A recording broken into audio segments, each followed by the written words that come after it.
श्रीशैलेशदयापात्रं विभक्त्यादिगुणार्णवं यतीन्द्रप्रवणं वन्दे रम्यजामातरं मुनिं लक्ष्मीनाथसमारम्भां नाथयामुनमध्यमाम् अस्मदाचार्यपर्यन्तां वन्दे गुरुपरम्पराम् आचार्यं तिरुवडिगळे शरणं हरे रामेति कृष्णेति नाम संकीर्तनं सदा लोकक्षेमाय कुर्वन्तं प्रेमिकं सद्गुरुं भजे यत्प्रसादेन वचसां प्रसादादिगुणोदयः साविर्भवतु वाग्देवी मयि वाचा प्रसन्नया नारायणं नमस्कृत्य नरं चैव नरोत्तमं देवीं सरस्वतीं व्यासं ततो जयमुदीरयेत् व्यासाय विष्णुरूपाय व्यासरूपाय विष्णवे नमो वै ब्रह्मनिधये वासिष्ठाय नमो नमः कृष्णाय वासुदेवाय देवकी नंदनाय च नंदगोपकुमाराय गोविन्दाय नमो नमः नमोऽस्तुते व्यास विशाल बुद्धे पुल्लारविन्दाय तपत्रनेत्रे येन त्वया भारत तैलपूर्णः प्रज्वालितो ज्ञानमय प्रदीपः பகவத்கீதையில 13 அத்தியாயங்கள் பூர்த்தி ஆயிருக்கு. முதல் 6 அத்தியாயங்கள் கர்மயோகம், மத்தியில இருக்கக்கூடிய 6 அத்தியாயங்கள் பக்தி யோகம், இறுதி 6 அத்தியாயங்கள் ஞான யோகம் அப்படின்னு பிரிக்கப்பட்டிருக்கு. ஞான யோகத்துல வரக்கூடிய முதல் அத்தியாயம், அதாவது 13வது அத்தியாயம், அது கொஞ்சம் வாஸ்டான சப்ஜெக்டாக இருந்திருக்கும். க்ஷேத்திரம் க்ஷேத்ரஜ்ஞன் அப்படிங்கிற அந்த ஒரு ரெண்டுத்துக்குமான வித்தியாசங்கள், அதனுடைய குணங்கள், அதனுடைய லட்சணங்கள், இது எல்லாத்தையும் பகவான் விளக்கிண்டே வந்தான். அதன் தொடர்ச்சியாக 14வது அத்தியாயத்துல அந்த பிரகிருதி அப்படிங்கிறது சொன்னான் இல்லையா, க்ஷேத்திரம் க்ஷேத்ரஜ்ஞன்னு சொல்லி பிரகிருதி ஆகிய மாயையில அவன் எப்படி ஆட்படுறான், அது ரெண்டுத்துக்கும் எப்படி வித்தியாசப்படுத்தி பார்க்கணும் அப்படிங்கிறது 13வது அத்தியாயத்துல பகவான் சொல்லிட்டான். அந்த பிரகிருத்தியினுடைய குணங்கள், அந்த குணங்கள்ல எப்படி ஒரு க்ஷேத்ரஜ்ஞன் ஒரு ஜீவன் போய் அவலம்பிக்கிறான் அப்படிங்கிறது தான் 14வது அத்தியாயத்துல இந்த பிரகிருத்தியினுடைய 3 குணங்களை விஸ்தாரமா சொல்ல போறான். 13வது அத்தியாயத்தை விட இது ஒண்ணும் அவ்வளவு கடினம் இல்லை. 14வது அத்தியாயம் நம்ம கொஞ்சம் சுலபமாவே புரிஞ்சுக்கலாம். 13 கொஞ்சம் கடினமா இருந்திருக்கும். ஆனா 14வது அத்தியாயம் இந்த பிரகிருத்தியினுடைய 3 குணங்களை சொல்றதுனால இது நம்ம எல்லாருக்கும் தெரியும் தான், தெரிஞ்ச விஷயம். இதை ஒரு தடவை ஒரு ரெஃப்ரெஷ் பண்ணது போல இருக்கும் இந்த அத்தியாயம் பார்த்தா. இது பொதுவாவே ரசிகாளுக்கு இது ரொம்ப ரசமான விஷயம். சில பேர்கள் இதுவும் ரொம்ப ட்ரையா இருக்கே அப்படின்னு கூட நினைப்பா. ஆனா ரசிகாளுக்கு இது ரொம்ப ரசிக்கும் இந்த விஷயம். இந்த பிரகிருத்தியினுடைய குணங்களை தெரிஞ்சுக்க, என்ன பிரகிருதி குணமயி அப்படின்னு தான் சொல்றா இல்லையா. அதுல 3 குணங்கள் என்னன்னா சத்வகுணம், ரஜோகுணம், தமோகுணம். இந்த 3 குணங்களை பத்தி சொல்றதுதான் இந்த அத்தியாயம். அர்ஜுனன் கேட்காதபடி பகவானே ஆரம்பிக்கிறான். ஏன்னா இங்க பகவானு வாச்ச அப்படின்னு தான் ஆரம்பிக்கிறது. பகவான் தானே ஆரம்பிக்கிறான் இந்த அத்தியாயத்துல. இந்த பிரகிருதியினுடைய 3 குணங்களை சொல்லி அதுல எப்படி ஒரு ஜீவன் ஆட்படுறான் அப்படிங்கிற விஷயத்த சொல்லணும் அப்படிங்கிறதுக்காக பகவானே ஆரம்பிக்கிறான். ஸ்ரீ பகவானு வாச்ச பரம் பூயஹ பிரவக்ஷ்யாமி ஞானானாம் ஞானமுத்தமௌகோ யஜ்ஞாத்வா முனயः சர்வே யே யே பராம் சித்திமிதோ கதாஹ ஞானானாம் ஞானமுத்தமம். ஏன்னா அர்ஜுனன் நல்ல இன்ட்ரெஸ்டா தான் கேட்டுன்னு வரான். க்ஷேத்திரம் க்ஷேத்ரஜ்ஞன் அப்படிங்கிற ஒரு விஷயம் ட்ரையா இருந்தாலும் அர்ஜுனன் ரொம்ப இன்ட்ரெஸ்டா தான் கேட்டான் அப்படின்னு தெரியறது. அதனால பொதுவாவே யாராவது ஒருத்தர்களை கேட்டுட்டே இருக்கிறவர்கள் அவளை கொஞ்சம் உற்சாகப்படுத்தணும் அப்படிங்கிறதுக்காக பிரபச்சக்கால் என்ன பண்ணுவா, இதை விட உயர்ந்த விஷயம் ஒண்ணு சொல்றேன் கேள் அப்படின்னுவா. அப்படி சொன்ன உடனே என்ன அப்படின்னு ஆச்சரியமா பாப்பா இல்லையா கேக்குறவா. அது போல இங்க சொல்றான் பகவான், ஞானானாம் ஞானமுத்தமம், இன்னும் ஞானத்துல எல்லாம் சிறந்த ஞானமாக ஒண்ணு சொல்றேன். ஞானானாம் ஞானமுத்தமம், அதை விட உயர்ந்த ஞானம் ஒண்ணு சொல்றேன். இந்த பிரகிருத்தியினுடைய 3 குணங்கள் இது என்ன பிரம்ம வித்தியை காட்டிலும் உயர்ந்த ஞானமா என்ன? 3 குணங்கள் பார்த்தாலேயே தெரியறது. சத்வகுணம், ரஜோகுணம், தமோகுணம் நம்ம பரஸ்பரம் அன்றாட வாழ்க்கையில பார்த்தாலே தெரியறது. இது என்ன பிரம்ம வித்தியை காட்டிலுமா உயர்ந்த ஞானம்? இது எதுக்கு மெனக்கெட்டு பகவான் சொல்றான் ஞானானாம் ஞானமுத்தமம், ஞானானாம் ஞானமுத்தமம் அப்படின்னுட்டான். அப்படி என்ன ஒரு உயர்ந்த ஞானம் அப்படின்னு கேட்டா, அந்த ஞான சித்திய அந்த உண்டாக்குறதே இந்த 3 குணங்கள் தான். பிரகாசப்படுத்துறது. ஞானம்ங்கிறது எதையாவது படிச்சாதான் ஞானம் வரும்ங்கிறது கிடையாது. ஞானம் இருக்கிறதுனாலதான் படிக்கணுங்கிற எண்ணமே தோன்றுகிறது அப்படின்னு பார்த்தோம் இல்லையா பூர்வ அத்தியாயத்துல. அது போல அந்த ஞானத்தை பிரகாசப்படுத்துறதுக்கோ மத்தியமப்படுத்துறதுக்கோ தாழ்த்துறதுக்கோ இந்த 3 குணங்கள் பிரேதனமாக இருக்கு. அதனாலேயே இது ஞானானாம் ஞானமுத்தமம், அதனாலேயே இதை தெரிஞ்சுக்கணும் அப்படிங்கிறதுனால ஞானங்கள்ல ரொம்ப உத்தமமானது அப்படின்னு சொன்ன உடனே அர்ஜுனன் ஆச்சரியமா என்ன சொல்ல போறான் கிருஷ்ணன்? இவ்வளவு நேரம் சொன்னதை காட்டிலும் ஒரு உயர்ந்த ஞானம்னு சொல்றான், என்னன்னு தெரிஞ்சுக்கணும்னு அப்படி எழுந்து இப்படி உட்காரவான் இல்லையா? அதனாலதான் அவனை உத்வேகப்படுத்தணுங்கிறதுக்காக பகவான் சொல்றான் ஞானானாம் ஞானமுத்தமம். ஏன்னா பொதுவாவே இந்த சயின்டிபிக் ஆராய்ச்சி பண்ணணும்னு நினைக்கிறவர்கள் இந்த இயற்கைய நேச்சர் ஆராய்ச்சி பண்றேன்னு கிளம்பியிருக்கார்கள் இல்லையா? கிளம்பினவர்கள் இன்னி வரைக்கும் இதுதான் சித்தாந்தம்னு பூர்த்தி பண்ண பாடு இல்லை. எல்லா பௌத்திக ஆராய்ச்சிகளுக்கும் எல்லா சயின்டிபிக் ரிசர்ச்சுக்கும் ஒரு ஆசனம் போட்டு உட்காந்துக்கிறது ஆன்மீகம் அப்படிங்கிறது. ஆன்மீகத்துக்குள்ளதான் இவர்களுடைய ஆராய்ச்சி எல்லாமே அடக்கம். எல்லாமே பாரத தேசத்திலேருந்து வந்ததுதான். ஏதோ வெளிநாட்டவர்கள் நம்மள ஆராய்ச்சி பண்ணி இன்னதுதான் சித்தாந்தம் அப்படின்னு சொன்னா நம்ம வெளிநாட்டவர்கள் சொல்லிட்டான்னு அதை நம்பின்னு இருக்கோம். ஆனால் இன்னைக்கு இந்த லோகத்துல என்னென்ன இருக்கோ, என்னென்ன சிருஷ்டி ஆயிருக்கோ, என்னென்ன இன்வென்ட்ரி அப்படின்னு என்னென்ன இன்வென்ஷன்ஸ் ஆயிருக்கோ எல்லாமே இந்தியன் இன்வென்ஷன் தான். அதுக்கு பிரமாணங்கள் இருக்கு. கிராவிடேஷனல் ஃபோர்ஸ்னு ஒரு சயின்ஸ் சொல்றோம் இல்லையா? Newton's law of gravitational force கிடையவே கிடையாது. கூகுள்ல போய் பாருங்க, நியூட்டன்ஸ் லானே நம்மளை படிக்க வச்சுட்டா.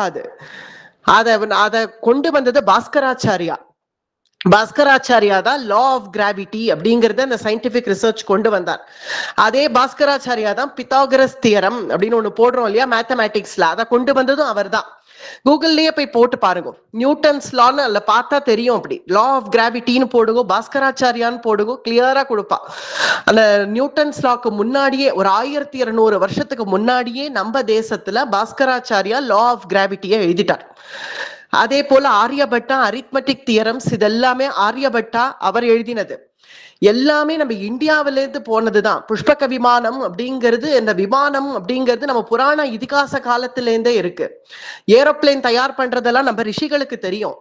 துரோணருடைய தகப்பனார் பரத்வாஜரே அத்தகைய விமானங்களை எப்படி கல்பனை பண்ணணும்னு அவருக்கு தெரியுங்கிறது நம்மளுடைய புராணங்கள் சொல்றது. நம்ம ரிஷிகளுக்கு தெரியாதது ஒண்ணும் இல்லை. பெரிய பெரிய அணுகுண்டு தயாரிக்கிறேன், பாம் கல்ச்சர்னு எல்லாம் சொல்றாளே, எல்லாமே நம்முடைய இதிகாச புராணங்கள்ல இருந்து களவாடப்பட்டதுதான். என்னென்ன லோகத்துல பாக்குறோமோ அத்தனையுமே நம்ம இந்தியன் இன்வென்ஷன் தான். அதை வெளிநாட்டவர்கள் களவாடி போய் அவர்கள் தான் கண்டுபிடிச்சது போல ஒண்ணு கொண்டு வந்தா அதையே நம்ம ஹிஸ்டரின்னு உட்காந்து படிச்சுட்டு இருக்கோம், நம் தலையெழுத்து. ஆனால் நம்ம போய் கொஞ்சம் இதை ஆராய்ச்சி பண்ணி போய் பார்த்தோமானால் என்னென்ன இருக்கோ அது அத்தனையும் பாரத தேசத்திலேருந்து போனதுதான். இந்த சயின்டிபிக் ரிசர்ச் ஆகட்டும், ஆயுர்வேதா, மெடிசன், இந்த மாதிரி என்னென்ன கண்டுபிடிச்சிருக்காளோ இப்போ அத்தனையுமே பாரத தேசம் தான் அப்படிங்கிற பெருமையை ஒரு தடவையாவது நம்ம தெரிஞ்சுக்க வேண்டாமா? அதனாலதான் இந்த சயின்டிபிக் ஆராய்ச்சிக்கு உட்பட்டது இந்த 14வது அத்தியாயம். பகவத்கீதையை பார்த்துட்டாலே நம்ம பிரகிருதி எப்படி, நேச்சர் எப்படி இயங்கிறது அப்படிங்கிறது நமக்கு தெரிஞ்சிடும். அதனாலதான் இந்த 14வது அத்தியாயம் ரசமானது, ரசிகாளுக்கு ரசமானது அப்படின்னு சொல்லப்பட்டிருக்கு.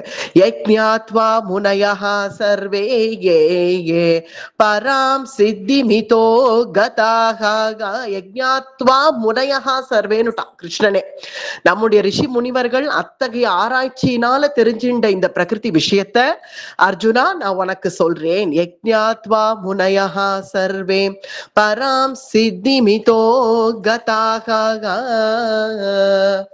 அந்த ஞானமயி அப்படின்னு சொல்லக்கூடிய அந்த பிரகிருதி, அந்த பிரகிருதியினுடைய குணங்களை சொல்ல ஆரம்பிக்கிறான். 2வது ஸ்லோகம். இதம் ஞானம் உபாஸ்ரித்ய மம சாதர்ம்யமாகதாஹ சர்கேபி நோபஜாயந்தே யே பிரளயே ந வ்யதந்தி சக. இந்த பிரகிருதி விஷயமான ஞானத்தை அடைஞ்சவன், பிரகிருத்தினா இப்படிதான் இருக்கும் அப்படின்னு தெரிஞ்சின்றவன், எந்த விதமான சுக துக்கங்களையும் அவன் நிலைநிறுத்தி அவன் பார்க்க மாட்டான்.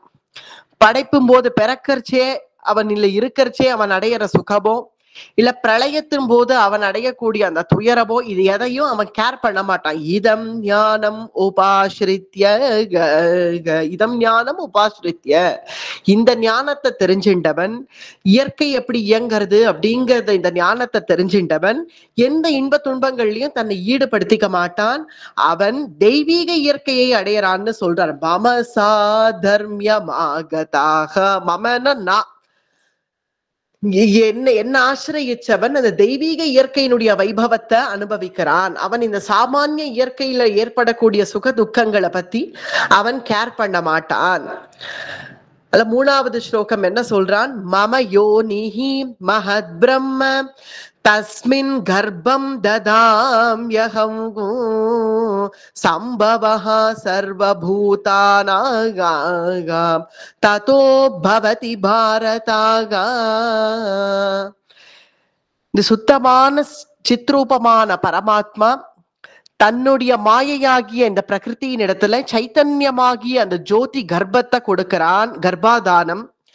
அந்த பகவான் இந்த மாயையின் இடத்துல சைத்தன்யமாகிய அந்த கர்ப்பத்தை நான் கொடுக்கிறேன், ததாம்யகம்னு சொல்லிட்டான். தஸ்மின் கர்ப்பம் ததாம்யகம், பிரகிருத்தியின் இடத்துல சைத்தன்ய ஜோதி ஆகிய அந்த கர்ப்பாதானம் செய்ததுனால அதனாலேயே இந்த பிரபஞ்ச சிருஷ்டி அப்படிங்கிறது உண்டாச்சு. சம்பவஹ சர்வபூதானாம் ததோ பவதி பாரதாக. கர்மயோகமே என்னுடைய மதம்னு சொன்னான் இல்லையா பகவான், அதுக்கு ஏத்துவா இருக்கு இந்த ஸ்லோகம். இந்த ஸ்லோகம் மம யோனிர் மகத் பிரம்மா, மம யோனிர் என்னுடைய யோனினால மகத் பிரம்மா இந்த பிரபஞ்ச சிருஷ்டிங்கிறது தஸ்மின் கர்ப்பம் ததாம்யகம், இந்த பிரகிருத்தியின் இடத்துல நானே கர்ப்பாதானம் செய்து இந்த பிரபஞ்ச சிருஷ்டிங்கிறது உண்டாச்சு.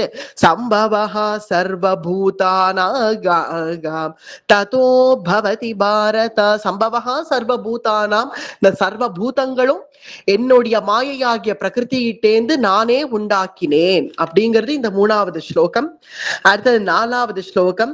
சர்வ யோனிஷு கௌந்தேயா பூர்த்தயஹ சம்பவந்தியாக தாசாம் பிரம்ம மஹத்யோனிஹி அஹம் பீஜ பிரதப்ரிதா பிதா.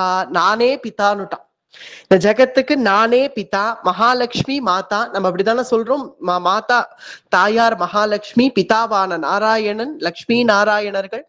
இந்த பிரபஞ்சம் இந்த பிரகிருத்தியே மகாலட்சுமி தான். ஏன்னா முதல்ல லக்ஷ்மி அஷ்டோத்திரம் நம்ம சொல்றச்சேவே பிரகிருத்தியை நமக அப்படின்னு தானே சொல்லி ஆரம்பிக்கிறோம்.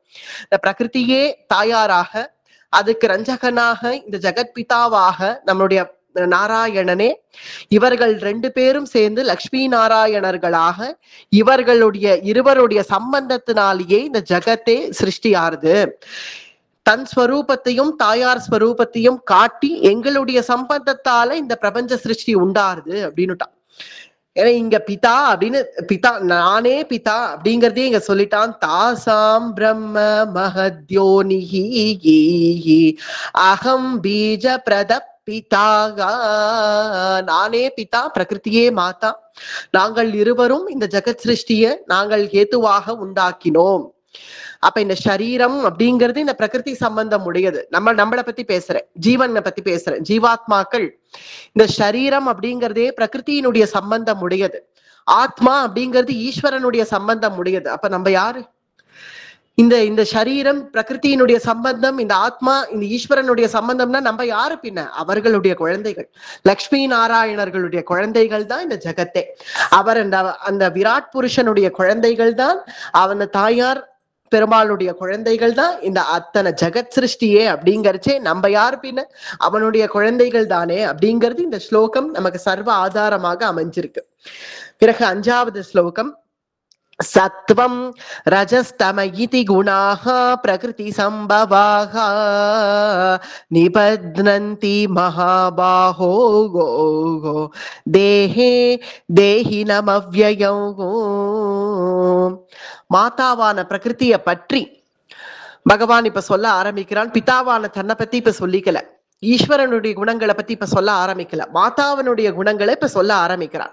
மாதாவான பிரகிருத்தியினுடைய குணங்கள் என்ன அப்படிங்கிறது இந்த 5வது ஸ்லோகத்திலேருந்து, ஏன்னா நாங்கள் இருவரும் தான் ஜெகத் சிருஷ்டிக்கான காரணம் அப்படிங்கிறத சொல்லி, யார் பிதா யாரு மாதா அப்படிங்கிறத சொல்லி முதல் 3 ஸ்லோகங்கள், அதாவது 4வது ஸ்லோகத்துல அதை சொல்லி முடிச்சான்.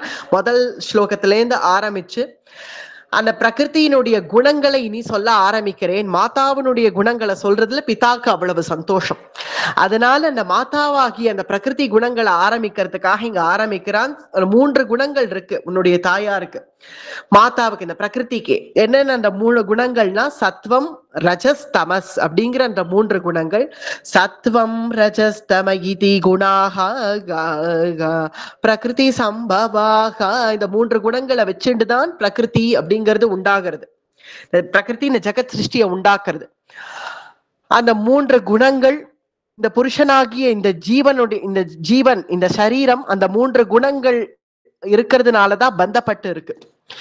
இந்த 3 குணங்கள் எங்கும் நிறைஞ்சு இருக்கு. அதனாலதான் இந்த ஜீவன் இந்த சரீரம் இது எல்லாமே இந்த பிரகிருதியோட சம்பந்தப்பட்டு இந்த மாயையாகிய இந்த லோகத்துல நம்ம ஆட்பட்டு இருக்கோம்.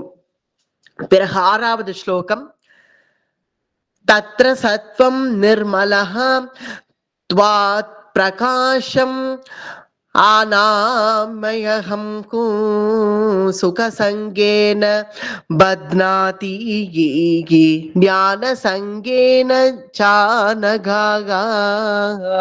முதல்ல சத்வ குணம்னா எப்படி இருக்கும் அப்படிங்கறது 6வது ஸ்லோகத்துல சொல்றான். ஒரு விஷயம் நன்னா இருக்கு, போக்கியமா இருக்கு அப்படிங்கறது அதை பார்த்தாலேயே தெரியும். சாத்விகாளுக்கு எது நன்னா இருக்கு எது நன்னா இல்லைங்கிறது தெரியும். நன்னா இல்லைங்கிறது தெரியறத காட்டிலும் எது ஒன்ன பார்த்தா இது நன்னா இருக்கு போக்கியமா இருக்கு அப்படிங்கிறது சத்வகுணம் உடையவர்களுக்கு தெரியும். சில ஞான பிரகாசம் ஏற்படுறது, ஞானம்ங்கிறது ஏற்கனவே இருக்கு, அது பிரகாசிக்கப்படுறது இந்த சத்வகுணத்தினால. நிர்மலமானது, பிரகாசமானது. அதனாலதான் இங்க பிரகாசம், நிர்மலமானது, நல்ல பிரகாசமானது, சத்வகுணம் உடையது. ஒவ்வொரு வஸ்துவையும் உள்ளது உள்ளபடி அப்படியே தெரிவித்து அந்த வஸ்துவில ஒரு ருச்சியை உண்டாக்கி அதை அனுபவிக்கணும் அப்படிங்கிற ஒரு புத்தியை கொடுக்கறது சத்வகுணம். உள்ளது உள்ளபடி காட்டும். ஏன்னா ஏதான், பீனா பீதான், நீலம்னா நீலம் தான், சிகப்புனா சிகப்பு தான் அப்படிங்கிற உள்ளது உள்ளபடி தெரியும் சாத்விகர்களுக்கு. அந்த சத்வகுணம் உள்ளது உள்ளபடி தெரியறதுனாலயே எதை அனுபவிக்கணும் எதை அனுபவிக்க கூடாது அப்படிங்கிறது அவர்களுக்கு தெரியும். அதனால எதை அனுபவிக்கணுங்கிற புத்திய கொடுக்கறதுனால, இது இப்படி இப்படி இரு அப்படிங்கிற அந்த குணம் கொடுக்கறதுனால இது நமக்கு பிரகிருதியோட பந்துபட்டு இருக்கு இந்த சத்வகுணமாகியது. ஏன்னா இது இப்படி இப்படி இருக்கு, நீ இப்படி இரு அப்படின்னு காட்டுறது இல்லையா? அதனால பிரகிருதி சம்பந்தம் உடையது இந்த சத்வகுணம் அப்படிங்கிறது முதல் குணம். அடுத்தது ரஜோகுணம் அப்படிங்கிறது என்ன அப்படின்னு பார்த்தோம்னா 7வது ஸ்லோகம், ரஜோ ராகாத்மகம் வித்தி திருஷ்ணா சங்க சமுத்பவம் தன்னிபத்னாதி கௌந்தேய கர்ம சங்கேன தேஹினௌ. ரஜோகுணம் அப்படிங்கிறது போகத்தை கொடுக்கிறது சத்வகுணம். எதை அனுபவிக்கலாம் அப்படிங்கிற அந்த புத்தியை கொடுக்கக்கூடியது சத்வகுணம். ஆனால் இந்த ரஜோகுணம் ஆகியது நமக்கு கர்மாவை கொடுக்கறது, ஆசை தாகம் இதெல்லாம் கொடுக்கறது. இது வேணும் அது வேணுங்கிற ஆசை, இது தீண்டே தீரணுமே அப்படிங்கிற அந்த தாகம், அதுக்கு சம்பாதிக்கணும் அப்படிங்கிற அந்த ராகம் உண்டாகிறது. அதுக்கு ஏதுவான கர்மாவில நம்மளை பிரவருத்தி பண்றது இந்த ரஜோகுணம். ஏன்னா நமக்கு இது வேணும் அது வேணும் அது வேணும் அப்படிங்கிற ஆசை இருக்கிறச்சே நம்ம அதை நோக்கி நம்ம பயணம் பண்ணுவோம். சரி, நம்ம அப்படி இது வேணும்னா என்ன பண்ணணும், இது சம்பாதிக்கணும். அது வேணும்னா என்ன பண்ணணும், அங்க போகணும், அதை சம்பாதிக்கணும் அப்படிங்கிற அந்த ஒரு ராகத்தை உண்டாக்கி நம்மளை சம்பாதிக்கணும், ஓடணும், இங்க ஓடணும் அங்க ஓடணும் அப்படிங்கிற ஒரு பிரவೃತ್ತಿ நமக்கு உண்டாகிறது இல்லையா? அதுதான் ரஜோகுணம். அந்த ரஜோகுணம் ஆசை தாகம் இது 2 காரணத்தினால வருது. தன்னிபத்னானி கௌந்தேயா, அதனாலேயே அதை பாந்தப்பட்டது, இயற்கையோட பாந்தப்பட்டது, பிரகிருதியோட பாந்தப்பட்டது. ஏன்னா அந்த ரஜோகுணம் இருக்கிற வரைக்கும் இயற்கையினுடைய சம்பந்தத்திலேருந்து நம்ம மீளவே முடியாது. அதனால ரஜோ ராகாத்மகம் வித்தி, ராகம் அப்படிங்கிறது வேணும் வேணும் வேணும் அப்படிங்கிற எது இருந்தாலும் போராது, இன்னும் வேணும் இன்னும் வேணும். கோடி ரூபாய் இருந்தா தேவல, சரி கோடி ரூபாய் வந்துடுது, இப்ப 10 கோடி ஆகணும், சரி 10 கோடி ஆச்சு, 20 கோடி ஆகணும் அப்படின்னு போயிட்டே இருக்கு இல்லையா? அதுதான் ரஜோகுணம் அப்படின்னு அர்த்தம். அந்த ரஜோகுணம் இயற்கையில நன்னா ஒன்றி போயிருக்கும். அடுத்து தமோ குணம் எப்படி இருக்கும் அப்படிங்கறத 8வது ஸ்லோகத்துல சொல்றார். तमस्त्वज्ञानजं विद्धि मोहनं सर्वदेहिनागा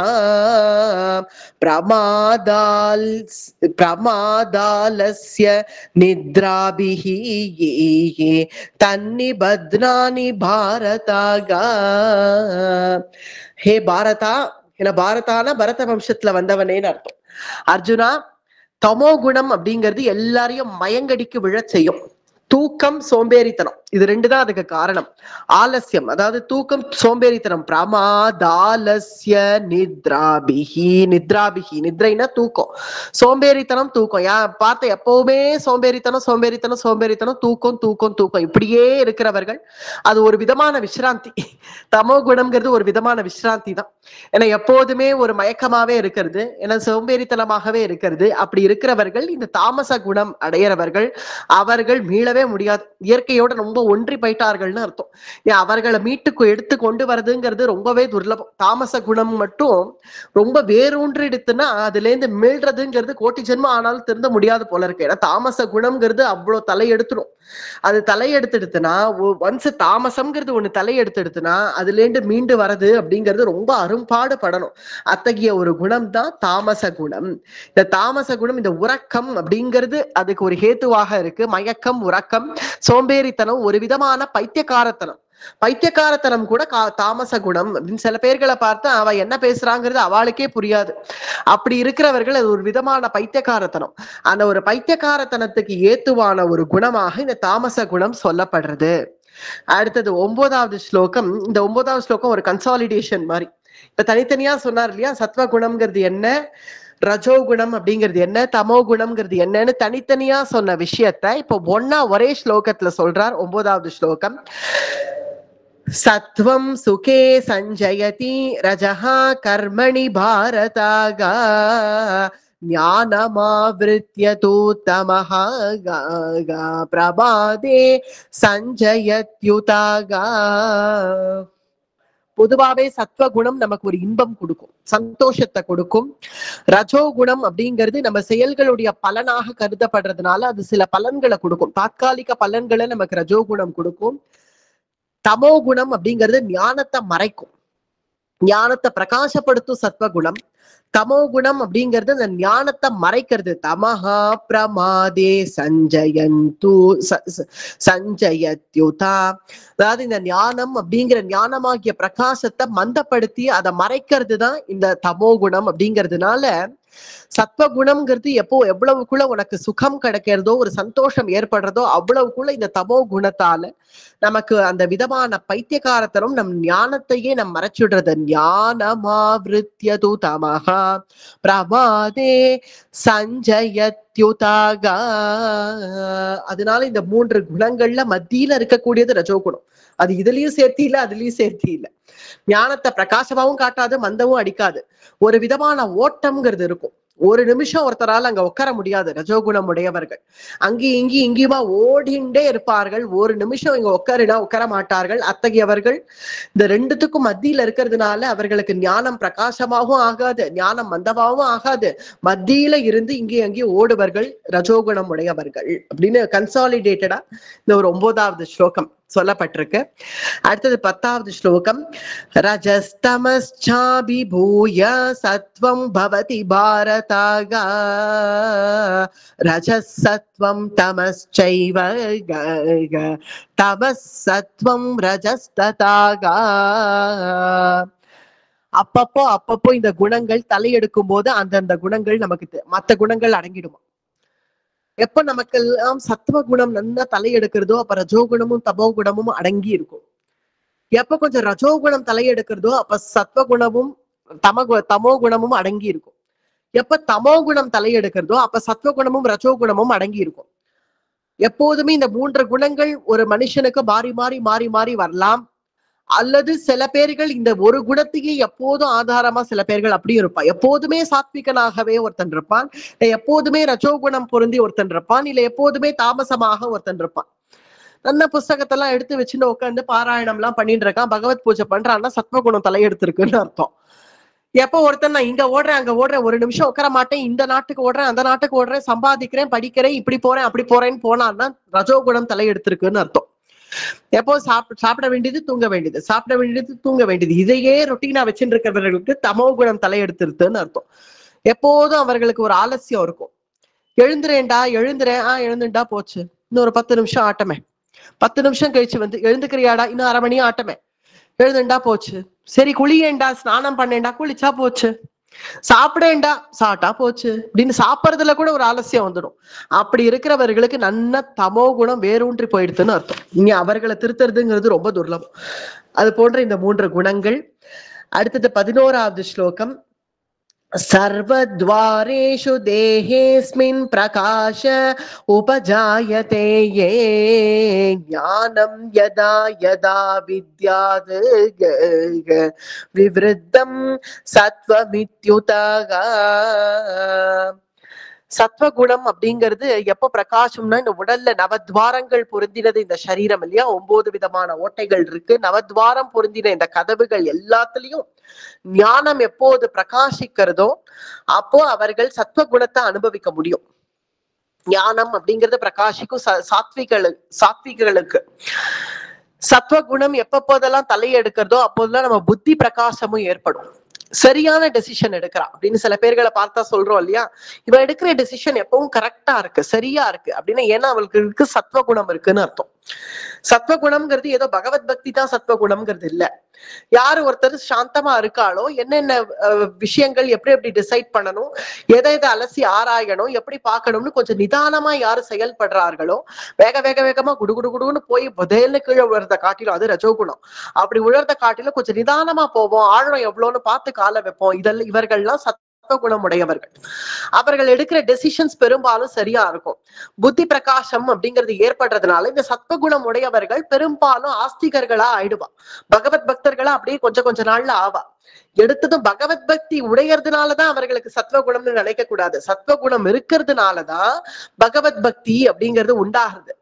சத்வகுணம் அப்படியே நிதானமா செயல்பட வைக்க ஒரு மனுஷனை, நிதானமா எல்லாத்தையும் பொறுமையா ஆழம் பார்த்து கால வச்சு பிறகு பொறுமையா எல்லாத்தையும் அலசி ஆராய்ந்து நன்மைகள் தீமைகள் என்ன, ப்ராஸ் அண்ட் கான்ஸ் அப்படின்னு சொல்றோம் இல்லையா ஆங்கிலத்துல, நன்மைகள் தீமைகள் என்ன அப்படின்னு மெரிட்ஸ் டிமெரிட்ஸ் இதெல்லாம் பார்த்து சரியா யாரால ஒரு டெசிஷன் எடுக்க முடியறதோ அவர்கள்லாம் சத்வகுணம் உடையவர்கள் அப்படின்னு அர்த்தம்.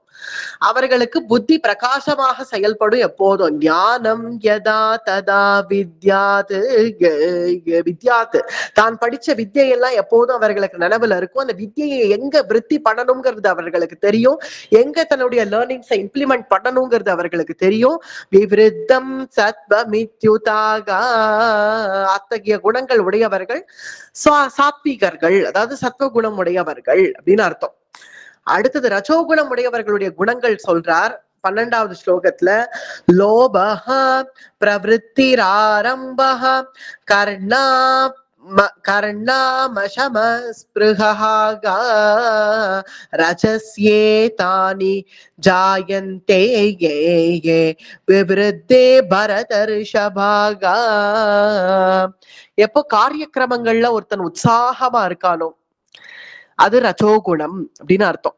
எப்போ கட்டுப்பாடற்ற ஆசை அப்படின்னு இங்க சொல்லப்படுறது வியாக்கியானத்துல, ஒரு கட்டுப்பாடே இருக்காது, பலநோக்கு செயல்கள் இருக்கும், ஆனா ஆசைகளுக்கு மட்டும் ஒரு கட்டுப்பாடே இருக்காது, போறோம் அப்படிங்கிற ஒரு மனசே இருக்காது. தன்ன ஒரு யூஜி படிச்சாச்சுன்னா அடுத்தது பிஜி படிக்கணும்,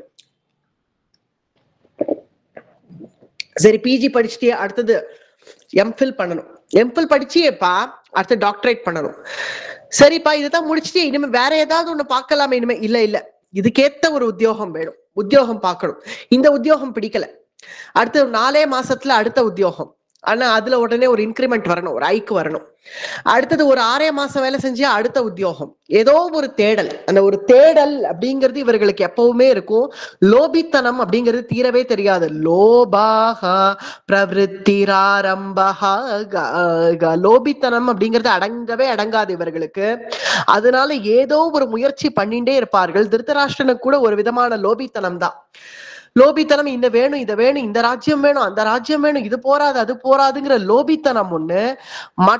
மற்றொரு விஷயம் என்னன்னா, திருதராஷ்டிரன் எந்த முயற்சியும் பண்ணல, அதுக்காக சூதாடி சொத்த பிடுங்கணும்னு இன்டைரக்டா முயற்சி பண்ணான். ஆனால் ரஜோகுணம் உடையவர்களுக்கு அந்த லோபித்தனமே அவர்களை முயற்சியில பிரவர்த்திக்கும். முயற்சி பண்ணணும்னு தோணும். திருதராஷ்டிரனை இந்த ஒரு விதமா இந்த விஷயத்துல கூட சேர்க்க முடியாது. ஏன்னா அவன் அதனால எந்த முயற்சியும் பண்ணல. இந்த ரஜோகுணத்துக்கு உண்டான முயற்சி அவன் பண்ண மாட்டான். லோபித்தனம் மற்றொன்று அவனுக்கு இருந்தது பொறாமைங்கிறது. ஏன்னா பாண்டவாளுக்கு எல்லாம் வந்துடுத்தேங்கிற ஒரு பொறாமை இருக்கிறதுனால அவனை லோபித்தனம் அவனிடத்துல இருந்தாலும் அவனை ரஜோகுணம் உடையவன் சேர்க்க முடியாது. தமோ குணம் தான் அவனுக்கு. ஆனால் இந்த ரஜோகுணம் உடையவர்கள் என்ன செய்வார்கள்? அதுக்கான காரியக்கிரமங்கள்ல ஈடுபடுவார்கள். ஒரு நிமிஷம் ஒருத்தரால் அங்க உட்கார கூட முடியாது. அது கூட ஒரு விதமான ரஜோகுணம் தான். சம்பாதிக்கணும் எல்லாம் சேர்க்கணுங்கிற ஒரு தேடல் ஒரு பக்கம், மற்றொரு பக்கம் ஒரு கிரகத்திலேயே இருக்கக்கூடிய ஒரு கிரகிணியை கூட பார்க்கலாம். ஒரு கிரகிணிலேயே கூட 3 குணங்களை பார்க்கலாம். எல்லாத்துலயும் நிதானமா செயல்படக்கூடிய ஒரு கிரகிணி ஒருத்தி. அப்புறம் எல்லாத்தையும் பாத்திரத்தை போட்டு இப்படி ஒட்ட துணி அலசினாலும் படப்படன்னு ஒரு அலசு அப்படி போய் அப்படி தூக்கி எரிஞ்சு ஒரு காய போட்டு அப்படி இங்கேயும் அங்கேயும் ஓடி ஒரு நிமிஷம் உட்கார மாட்டாளா? அப்படி இருக்கக்கூடியது ரஜோகுணம். ஒரு நிமிஷம் உட்கார மாட்டியா அப்படின்னு கேட்பா. அவர்களெல்லாம் பார்த்தா அது ரஜோகுணம்னு அர்த்தம். ஒரு நிமிஷம் உட்காரவே முடியாது. அதுதான் ரஜோகுணம். அது ஒரு விதமான லோபித்தனம். லோபஹா பிரவருத்திராரம்பஹா கர்மணாமசம அதனால கர்மாக்கள்ல நம்மள அது பிரவர்த்திக்கும் அப்படிங்கிறது ரஜோ குணம் உடையது. அடுத்த தமோ குணம் அடுத்த ஸ்லோகத்துல சொல்றார். அப்ரகாஷோ பிரவருத்திஷ்ச பிரமாதோ மோகயேவச்ச தமஸ்யேதானி ஜாயந்தே யே விவ்ருத்தே குருநந்தனா. தமோ குணம் ரொம்ப ஜாக்கிரதையா இருக்கணும். எப்ப தலை தூக்கிடுத்தோ தமோ குணம், இனி மயக்கம் தான். மயக்கத்திலேருந்து அவர்கள் மீளவே மாட்டார்கள், இருளிலேருந்தும் மீள மாட்டார்கள். ஏன்னா சில பேர்களை பார்க்கலாம். ஏன்னா எப்போதும் நிதானமா செயல்படுறவர்கள் ஒருத்தர், ஓடுறவர்கள் ஒருத்தர்னு பார்த்தோம்னா இவர்கள் எப்ப பார்த்தாலும் படுத்துட்டே இருப்பான். எப்பவுமே படுத்துட்டு இருக்கிறது இல்ல. எழுந்து உட்காந்துட்டாலும் எதையோ பறி கொடுத்தா மாதிரி முகமே இப்படி வாடி போயிருக்கும். எதையோ பறி கொடுத்தா மாதிரி இப்படி உட்காந்துருப்பா. ஒரு கையை கூட பிசைய மாட்டான். வெறும் ஒரு கையில ஒரு சொடக்கு எடுக்கணும், ஒரு அதுக்கு கூட கைய பிசைய மாட்டான். அப்படியே இட்டபடி அப்படியே கிடப்பார்கள். அது ஒரு மயக்க நிலை, அது ஒரு மோகம்னு பெயர். அது பிரமாதோ மோக ஏவச்ச அப்ரகாஷோ பிரவருத்திஷ்ச. அது நம்ம ஞானம் புத்தி எல்லாத்தையும் அப்படியே அப்பிரகாசமாக ஆக்கிடும், மந்தடிச்சு அவர்கள் இட்டபடி எந்த ஒரு லட்சியமும் இல்லாம ரஜோகுணத்தை கூட ஒரு விதத்துல சேர்த்துக்கலாம். ஏன்னா அவர்கள் ஏதோ ஒரு தேடலை நோக்கி போறார்கள், ஏதோ ஒரு லட்சியம்னு அதை நோக்கி போறார்கள். ஆனா தமோகுணம் உடையவர்கள் மட்டும் அவர்களுக்கு இன்னதுதான் பாதை, இன்னதுதான் லட்சியம் எதுவுமே தெரியாம, தான் அடுத்த நிமிஷம் என்னங்கிற ஒரு உறுதி கூட இல்லாம அப்படியே கிடக்கிறவர்கள் தாமச குணம் உடையவர்கள். அடுத்தது 14வது ஸ்லோகம். யதா சத்வே பிரவருத்தே தோ பிரளயம் யாதி தேஹப்ருத் ததோத்தம விதாம் லோகான் அமலான் பிரதிபத்யதே. மரணம் அடையும் போதுதான், மரணிக்கிற சமயத்துல இந்த 3 குணங்கள் உடைய மனிதர்கள் எப்படி மரணிக்கிறார்கள் அப்படிங்கறத இந்த இடத்துல சொல்றான். மரணிக்கிறச்சே ஒரு சாத்விகன் எப்படி மரணிக்கிறான், இல்ல ஒரு தாமசன் எப்படி மரணிக்கிறான், இல்ல ஒரு ரஜஸ்வன் எப்படி மரணிக்கிறான் அப்படிங்கிறது இந்த 14வது ஸ்லோகத்திலேருந்து விளக்கப்படுறது. அவர்கள் அடையும் கதி. மரணிக்கும் போது பெரும்பாலும் தாமசம் தான் இருக்கும். ஏன்னா மரணிக்கிற காலத்துல என்ன இருக்கும்? ஒரு விதமான மயக்கம் தான் இருக்கும், தாமசம் தானே இருக்கும். அப்படி தாமசம் இருந்த போதிலும், மரணிக்கிற காலத்துல எல்லாருக்குமே தாமசம் தான் இருக்கும். அப்படி இருந்த போதிலும் ஒரு சாத்விகன் மரணிக்கிறதோ ஒரு ரஜஸ்வன் மரணிக்கிறதோ வித்தியாசமா இருக்கும். சாத்விகன் மரணிக்கிறச்சே தாமசம் அவன் மயக்க நிலையில இருந்தாலும் அவன் முகத்துல ஒரு பிரகாசம் இருக்கும், ஒரு தேஜஸ் இருக்கும். அதனாலதான் நான் மரணிச்ச அந்த பிரேதத்தை பார்த்து மரணித்த பிறகு சொல்றார்கள், எவ்வளவு சிரிச்ச முகத்தோட சாத்விகமா இருக்கிறவர்களுக்கு அப்படி சிரிச்ச முகத்தோட அந்த பிரேதம் கூட காணப்படும். மரணிக்கிற சமயத்துல கூட இவன் சாத்வீகனா இல்ல ரஜஸ்வனா அப்படின்னு தெரிஞ்சிடும்.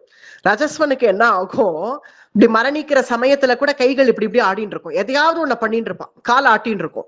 அவனால ஒரு நிமிஷத்துல நிக்க முடியாது இல்லையா? அதனாலதான் ஒரு சாத்வீகன் மரணிக்கிற சமயத்துல அவனுக்கு சத்வகுணம் நல்ல உயர்வா அவனுக்கு இருக்கிறதுனால தாமசம் இருந்தாலுமே சத்வகுணம் உடையவன் மரணித்தால் அவன் உயர்ந்த லோகத்தை அடையறான் அப்படின்னு சொல்லிட்டான். உயர்ந்த லோகங்கள் அடைவான் ஒரு சாத்வீகன் மரணித்தான். இதெல்லாம் மோட்ச விஷயமா இல்ல, இது பிரகிருதி குணம்ங்கிறதுனால உயர்ந்த லோகத்தை அடையறான் ஒரு சாத்வீகன், சத்வகுணம் உடையவன். அதனாலதான் சொன்னேன் சத்வகுணம் உடையவன் பகவத் பக்தன் இங்க அர்த்தம் இல்ல, சத்வகுணம்ங்கிறவன் நிதானமா செயல்படுறவன் அர்த்தம். அத்தகையவன் சாத்விக குணம் உடையவன் உத்தம லோகத்தை அடையறான். ததோத்தம விதாம் லோகான் அலான் பிரதிபத்யதே ஏ அமலான் பிரதிபத்யதே, அவன் உத்தம லோகத்தை போய் அடையறான் ஒரு சாத்வீகன் மரணிச்சான் ஆகில். அடுத்தது ஒரு ரஜஸ்வன் என்ன அடையறான் அப்படிங்கறத அடுத்த 15வது ஸ்லோகத்துல சொல்றார். ரஜசி பிரளயம் கத்வா, பிரளயம் கத்வானா மரணிக்கிற சமயம், அதனாலதான் பூர்வ ஸ்லோகத்திலயும் அது வந்தது. அதேதான் இங்கேயும் ரஜசி பிரளயம் கத்வா கர்ம சங்கிஷு ஜாயதே யே ததா பிரலீனஸ் தமசி மூடயோனிஷு ஜாயதே யே.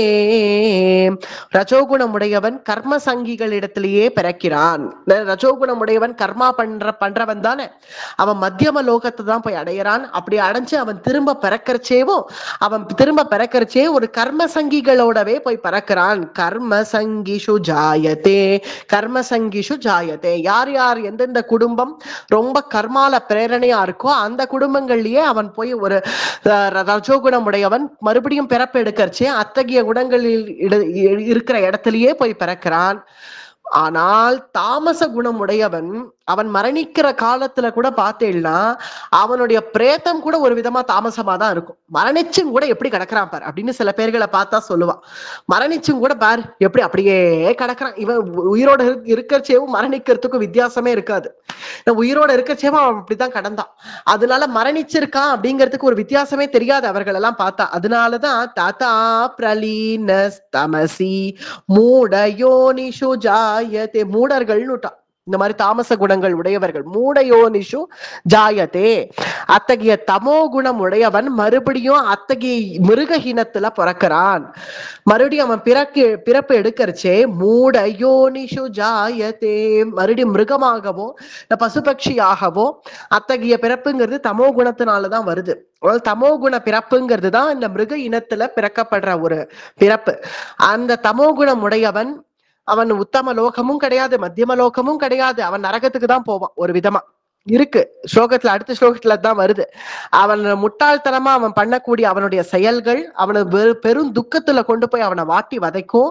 அவன் மறுபடியும் மிருக இனத்தை தான் அடையறான் அப்படின்னு இவர்கள் 3 பேரு என்ன கதி அடையறார்கள் மரணிக்கரிச்சே, எப்படி மறுபடியும் பிறக்கிறார்கள் அப்படிங்கிறது இந்த 15 ஸ்லோகம் வரைக்கும் சொல்லப்பட்டிருக்கு. அடுத்தது 16வது ஸ்லோகம். கர்மணஹ சுக்ருதஸ்யாஹு சாத்விகம் நிர்மலம் பலம் கோ ரஜசஸ்து பலம் துக்கம் கோ அஜ்ஞானம் தமஸ பலம் கோ. இந்த கர்மாக்கள் எந்தெந்த குணத்தை வச்சுட்டு பண்றோமோ, எந்தெந்த முறையில நம்ம கர்மாக்கள் பண்றோமோ அந்தந்த முறையில தான் அதனுடைய பலன்களும் நமக்கு வருது. நம்ம புண்ணிய செயல்கள் நம்ம எவ்வளவு எல்லாம் பண்றோமோ, நம்ம புண்ணிய கர்மாக்கள் பண்ண அது புண்ணிய கர்மா சத்வகுணத்துல வருதுனால அதுக்கு புண்ணிய பலத்துக்கு உண்டான பலன்கள் அது அவர்களுக்கு கிடைக்கிறது. ரஜோகுணம் அப்படிங்கிறது அது ஒரு விதமான துக்கம் தான் கொடுக்கும் ரஜோகுணம். ஏன்னா அங்க ஒண்ணும் புண்ணியம் இல்ல, அது தனக்கு இது வேணும் தனக்கு இது வேணும் தனக்கு இது வேணும் அப்படிங்கிற ஒரு தேடலை நோக்கி போறோம் இல்லையா. தனக்கு இது வேணும் வேணும் வேணும்னு நினைச்சுன்னு ஓடுறவன் அது வேணுங்கிறது நிறைவேறித்துனா சந்தோஷப்படுவான். அது எப்ப நிறைவேறலையோ அப்ப அவனுக்கு ஒரு விதமான துக்கம் கிடைக்கிறது இல்லையா. அதனால ரஜோகுணத்தினுடைய பலன்கள் நம்மளுக்கு துக்கம் தான் கொடுக்கும். ரஜசஸ்து பலம் துக்கம், ரஜோகுணத்தினால நம்ம செய்யக்கூடிய செயல்கள் நமக்கு துக்கத்தை தான் கொடுக்கும். ஆனால் சாத்விகம் நிர்மலம் பலங்கோ. சத்வகுணத்தோட இருக்கக்கூடிய கர்மாக்கள் நமக்கு ஒரு நிர்மலமான ஒரு சுகத்தை கொடுக்கும். யாருக்காவது அன்னதானம் பண்ணா அது ஒரு சாத்விக குணம் தானே. அதுல இருக்கக்கூடிய ஒரு சந்தோஷத்தை வேற எதுலயும் அடைய முடியாது இல்ல நம்மளால. இந்த மாதிரி புண்ணிய கர்மாக்கள் பண்றது எல்லாமே சாத்விக குணம் தான், சத்வகுணம். அதனால அதுல அடையிற ஒரு சந்தோஷம் ரஜோகுணத்துல அடைய முடியாது. ஏன்னா ரஜோகுணம் தனக்குன்னு ஒரு தேடல், அதை நோக்கி பயணம் பண்றோம். அந்த பயன் நமக்கு அடையலைன்னா நமக்கு துக்கம் தான் மிஞ்சுங்கிறதுனால ரஜசஸ்தாது பலம் துக்கம், துக்கம் தான் நமக்கு பலனா மிஞ்சும். ஆனால் தமோ குணமோ அஜ்ஞானம் தமச பலம், அஜ்ஞானம் மட்டும் தான் மிஞ்சும். இருக்கிற ஞானமும் போயிடும். அது எந்த ஒரு விஷயமும் இல்லாம ஒரு முட்டாள்தனம் சோம்பேறித்தனம் எல்லாம் நன்ன வேரூன்றி நமக்கு அஜ்ஞானமும் நன்ன வேரூன்றி அதுதான் ஒரு பலனாக கிடைக்கும் தாமசர்களுக்கு. அஜ்ஞானம் தமச பலம் அப்படின்னு எத்தகைய பலன்களை இவர்களுக்கு கொடுக்கறது அப்படிங்கறது சொல்லிட்டான் கிருஷ்ணன். அடுத்தது 17வது ஸ்லோகம். 17வது ஸ்லோகத்துல இந்த சத்வகுணம், இதுல இந்த எப்படி இந்த ஞானம் பிரகாசிக்கிறது அப்படிங்கிறது இந்த 3 குணங்களுக்கும் சொல்ல ஆரம்பிக்கிறான். சத்வாத் சஞ்சயதோ ஞானம் ரஜசோ லோப ஏவ ச பிரமாத மோஹௌ தமசோ கோ கோ பவதோ அஜ்ஞானமேவ ச. சத்வகுணத்துல நல்ல ஞானம் உண்டாருது அப்படின்னு அர்த்தமா இந்த ஸ்லோகத்தை பார்த்தா? அப்படின்னா ஞானம் சத்வகுணத்தால உண்டாருதுன்னுலாம் ஒண்ணும் கிடையாது. அந்த ஞானம் பிரகாசம் அடையிறது, விருத்தி ஆறுது, அபிவிருத்தி ஆறுது. சத்வகுணத்தினால நமக்கு ஞானம் அபிவிருத்தி ஆறுது. சத்வாத் சஞ்சயதோ ஞானம். சஞ்சயத்தோ ஞானம்னு இருக்கிறது தான் ஞானம். ஞானம்ங்கிறது இருக்கு, ஏற்கனவே எல்லாருக்குமே இருக்கு அந்த ஞானம்ங்கிறது. ஏன் மிருக பட்சிகளுக்கெல்லாம் ஞானம் நமக்கு அதுக்கு 5 அறிவு தான் இருக்கு, 6வது அறிவு இல்லை அப்படின்னு சொல்றோம் இல்லையா? நம்ம அப்படி சொல்றதுக்கான காரணம் என்ன? ஏன்னா அவர்கள்லாம் தாமசர்கள். தாமச குணத்திலேந்து உண்டான பிறவிங்கிறதுனாலதான் அதுகளுக்கெல்லாம் அந்த ஞானம் பிரகாசப்படல. அதனாலதான் 5 அறிவு 5 அறிவு 5 அறிவுன்னு சொல்லிட்டு இருக்கோம். ஏன்னா ஞானம் பிரகாசம் ஆகாததுக்கு காரணம், ஞானம்ங்கிறது இருக்கும், அது பிரகாசம் அடைகிறது சத்வகுணம் இருக்கிறதுனால. அந்த ஞானம் பிரகாசம் அடையும், அபிவிருத்தி ஆகும் சத்வகுணத்தினால. அதே போல தமோ ரஜோகுணத்தினால ரஜசோ லோப ஏவச்ச, ரஜோகுணத்தினால லோப ஏவச்ச, இந்த பேராசை அபிவிருத்தி ஆகும். ரஜோகுணத்தினால பேராசை எது இருந்தாலும் போராது, இன்னும் வேணும் இன்னும் வேணும் இன்னும் வேணுங்கிற ஒரு பேராசை வருது இல்லையா? அது இந்த ரஜோகுணத்தினால அபிவிருத்தி ஆறுது. ரஜசோ லோப ஏவச்ச பிரமாத மோஹௌ தமசோ கோ கோ. தமசோனால பிரமாத மோஹௌ தமசோன்ட்ட பைத்தியக்காரத்தனம் உண்டாருது. என்ன அவளுக்கு அபிவிருத்தி ஆறுதுன்னா பைத்தியக்காரத்தனம் அபிவிருத்தி ஆறுது. தமோ குணம் உடையவர்கள் அப்படிதான் கடைசியில ஆயிடுவான். எப்போதும் இட்டது இட்டபடி இருக்கிறவர்களுக்கு எந்தவும் லட்சியமும் இல்லாம, ஒரு சாத்விக குணமும் இல்லாம இட்டது இட்டபடி அப்படியே சோம்பேறித்தனமா இருக்கிறவர்கள் கடைசியா பைத்தியமா போயிடுவான். அதுதான் உண்மை. நம்ம லோகத்திலே பாத்துக்கலாம். பார்த்தா அவர்கள் இப்படியே இருந்தா திடீர்னு ஒரு நாள் பைத்தியம் ஆயிட்டான் அப்படின்னு சொல்லுவான். அந்த மாதிரி இருக்கிறவர்கள் கடைசியில அந்த மாதிரி ஆயிடுவா. பிரமாத மோஹௌ தமசோ கோ கோ பவதோ அஜ்ஞானமேவச்ச. இருக்கிற ஞானமும் போயிடும், எல்லாம் அஜ்ஞானம் வேறுண்டிடும். ஆனாலும் ஒரு விதமான பைத்தியக்காரனாக போயிடுவார்கள். இந்த 3 குணங்கள் நம்ம எல்லாரையும் கிளாசிஃபை பண்ணலாம். இப்ப இருக்கக்கூடிய பிரபஞ்சத்தை இந்த ஒரு எக்ஸசைஸ் மாதிரி பண்ணலாம். யாரு கொஞ்சம் நன்னா பகவத் பூஜை புண்ணிய காரியங்கள்ல ஈடுபடுறாளோ அவர்களை பார்த்து இவர்கள்லாம் சத்வகுணம் உடையவர்கள் அப்படின்னு பார்க்கலாம். எல்லாத்துக்கும் சொல்லு புள்ளுன்னு விழுந்துட்டு அங்க ஓடி இங்க ஓடி அலையிறவர்களை இவர்கள் ரஜோகுணம் உடையவர்கள்னு பார்த்தா சொல்லிடலாம். எப்போதும் ஒரு விதமான போதையில இருக்கார்கள் இல்லையா? கண்டத்தையும் சாப்பிட்டு மதுபானம் எல்லாம் பண்ணிட்டு போதையில இருக்கிறவர்கள் தமோ குணம் உடையவர்கள் அப்படின்னு இவர்களை பார்த்தாலும் ஐடென்டிஃபை பண்ணிடலாம். அதுதான் 18வது ஸ்லோகத்தில் சொல்றார். ஊர்த்வம் கச்சந்தி சத்வஸ்தா மத்யே திஷ்டந்தி ராஜசாகா ஜகன்யகுண விருத்தி அதோ கச்சந்தி தாமசாகா. இவர்கள் 3 பேர் எந்த லோகத்துக்கு போறார்கள் அப்படின்னு சொன்னா சத்வகுணம் உடையவர்கள் உயர்ந்த லோகத்தை அடையிறார்கள். ஏன்னா அவர்கள் புண்ணிய கர்மா பண்றதுனால புண்ணிய கர்மாக்கு ஏதுவானது ஸ்வர்க்கம். அது போல உயர்ந்த லோகங்கள் அடையிறார்கள் சாத்விகள். ஊர்த்வம் கச்சந்தி சத்வதா, நல்ல உயர்ந்த லோகம். மத்தியே திஷ்டந்தி ராஜசா, மத்தியில இருக்கக்கூடிய பூலோகம்னு எடுத்துக்கலாம். ராஜச குணம் உடையவர்கள் தான் நம்ம ரஜோகுணம் இருக்கிறதுனால தான் திரும்ப திரும்ப இங்க வந்துட்டு இருக்கோம் பூலோகத்துக்கு. உண்மை அதுதான். அதனால மத்தியே திஷ்டந்தி ராஜசாக, மத்தியே திஷ்டந்தி ராஜசாக, அதாவது மத்தியம லோகத்துல அவர்கள் இருப்பார்கள். ஆனால் ஜகன்ய குண அதோ கச்சந்தி தாமசா, அதோ கச்சந்தி தாமசாக, அதோ கச்சந்தினா நரகம், நரகத்துக்கு போவார்கள் தாமசர்கள். எங்க போவார்கள்னா உயர்ந்த லோகம், மத்தியம லோகம், நரகம் அப்படின்னு சொல்லிட்டா. சத்வகுணம் ரஜோகுணம் தமோ குணத்துக்கு எங்க பிறப்பார்கள் அப்படின்னா உயர்ந்த சிருஷ்டி. சத்வகுணம் உடையவர்கள் உயர்ந்த சிருஷ்டியாக ஒரு நல்ல பகவத் பக்தி உடைய ஒரு குடும்பத்திலேயோ இல்ல நல்ல புண்ணிய காரியங்கள் பண்ற ஒரு குடும்பத்திலேயோ வந்து பிறப்பார்கள் சத்வகுணம் உடையவர்கள். ரஜோகுணம் உடையவர்கள் யார் யார் நல்ல கர்மால பிரவிற்த்தி ஆறார்களோ அத்தகைய குடும்பங்கள்ல பிறப்பார்கள். தமோ குணம் உடையவர்கள் தான் மிருகபக்ஷியாக செடி கொடிகள் உள்பட எல்லாம் தாமசம் தான். இதுல இருந்தே மனுஷ சிருஷ்டியில உட்பட்டது இது ரெண்டு, சத்வகுணமும் ரஜோகுணமும். தமோ குணம் தான் இந்த மற்ற சிருஷ்டியில ஆடு மாடு பசு பட்சி செடி கொடி இதெல்லாமே தமோ குணத்துக்கு உண்டான சிருஷ்டிகள் தான். யார் யார் இந்த 3 குணங்கள் உடையவர்கள் எங்க போறார்கள், எப்படி பிறக்கிறார்கள் அப்படிங்கறது இந்த 18வது ஸ்லோகம் சொல்லிது.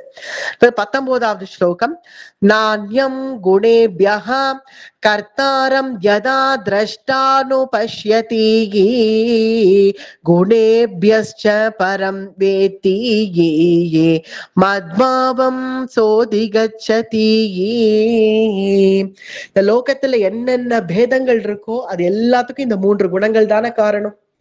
என்னென்ன பேதம் எப்படி எப்படி தெரியறது நமக்கு? மனுஷான்னு எடுத்துட்டாலே 3 விதமான மனுஷா தெரியறது. இல்ல வேற ஏதாவது ஒரு சிருஷ்டியை பார்த்தாலும் 3 விதமான சிருஷ்டிகள் தெரியறது. நம்மளுடைய உணவு எடுத்துட்டா கூட 3 விதமான உணவு வகைகள் இருக்கு. சாத்வீக உணவுகள், இந்த பழம் காய்கள் காய்கிழங்குகள் இதெல்லாம் ஒரு சாத்வீகமான ஆகாரங்கள். ரஜோகுணம்ங்கிறது நல்ல கார சாரமா போட்டு அடிக்கணும்னு சொல்றா இல்லையா, அது ரஜோகுணம் உடையது. தாமசம் தான் இந்த மதுபானம் அப்படின்னு சொல்லிட்டோம். மதுபானமோ இல்ல வேற ஏதாவது ஒரு டாக்டர்ஸ் கொடுக்குறா இல்லையா இன்ஜெக்ஷனோ இல்ல ஏதாவது ஒரு அனஸ்தீஷியா கொடுக்குறாலே அதெல்லாம் தாமசம் தான். இந்த பேதங்கள், இந்த 3 பேதங்களாலதான் இந்த லோகமே நடந்துட்டு இருக்கு. அவ அனைத்தும் யாருக்கு தெரியறது? இந்த 3 பேதங்கள் தெரியறது இல்லையா நமக்கு? யார பார்த்தாலும் இது சத்வகுணமா ரஜோகுணமா தமோ குணமான்னு இந்த 3 பேதங்கள் நமக்கு தெரியறது இல்லையா? இந்த பேதங்கள் யாருக்கு தெரியறது? அதுதான் இப்ப விட்ட இடத்துக்கு வந்தாச்சா. இப்போ அந்த 3 பேதங்கள் யாருக்கு தெரியறது? நமக்கு தெரியறது, உனக்கு தெரியறது. இங்க கிருஷ்ணன் சொல்றான், உனக்கு தெரியறதா? இந்த 3 பேதங்கள் யாருக்கு தெரியறது? உனக்கு தெரியறதா அப்படிங்கிறான் கிருஷ்ணன். நான்யம் குணேப்ய கர்த்தாரம் யதா திரஷ்டானு பஷ்யதே, யதா திரஷ்டானு பஷ்யதே. உனக்கு தெரியறதா? பஷ்யதே, உனக்கு தெரியறதா? அப்ப நீ யார்? நீ யார்? இந்த 3 குணங்களுக்கு அப்பாற்பட்டவன் நீன்னு பின்ன உனக்கு புரியலையா? அப்ப அந்த ஆத்ம ஞானம் அப்படிங்கிறதுக்கு உனக்கு வந்தாதான் இந்த 3 குணங்கள் உனக்கு தெரியறதேங்கிற ஒரு ஞானம் கூட உனக்கு வரணும். இந்த 3 குணங்கள் இந்த 3 குணங்களே நீ நினைச்சுடாத. சத்வம் ரஜசு தமசு இந்த 3 குணங்கள் தான் நான் இந்த சரீரமே நான் சொன்னது போகி, பிறகு இந்த பிராணனே நான் சொன்னது போகி, இப்ப இந்த 3 குணங்களே நான் நினைச்சிடாத. நீ வேற. குணேப்யஸ்ச பரம் வேத்தி மத்பாவம் சோதிகச்சதி. மத்பாவம், உன்னுடைய பாவத்துக்கு நீ வா. உன்னுடைய பாவம் உன் ஆத்ம ஞானம் அப்படின்னு வந்தவன் இந்த 3 குணங்களே நான் நினைக்க மாட்டா. இந்த 3 குணம் ஒரு க்ஷேத்திரஜன், அதான் க்ஷேத்திரம். இதெல்லாம் க்ஷேத்திர விஷயமானது. இதெல்லாமே க்ஷேத்திரங்கள், இந்த பிரகிருதி ஆகிய விஷயங்கள் தானே, இது பிரகிருதியினுடைய குணங்கள் தானே. இது எல்லாமே க்ஷேத்திர விஷயம் தான். அடுத்த ஸ்லோகத்துல அதை தான் சொல்றான். 20வது ஸ்லோகத்துல குணானேதானன் குணானேதானதீத்ய த்ரீன் தேஹி தேஹ சமுத்பவான் ஜன்ம மிருத்யு ஜரா துக்கைஹி விமுக்தோ அமிர்தமஷ்ணுதே. இந்த 3 குணங்கள் யாருக்கு தெரியறது? இந்த 3மே க்ஷேத்திர விஷயமானது. இது தெரியறது, இது தேக விஷயம் தான். இதை தெரியறது க்ஷேத்திரஜனுக்கு. இது முன்னாடி அத்தியாயத்தினுடைய அடி வந்துடுத்தீங்க. க்ஷேத்திர விஷயமான இந்த 3 குணங்கள் யாருக்கு தெரியுது? க்ஷேத்திரஜனுக்கு தெரியறது.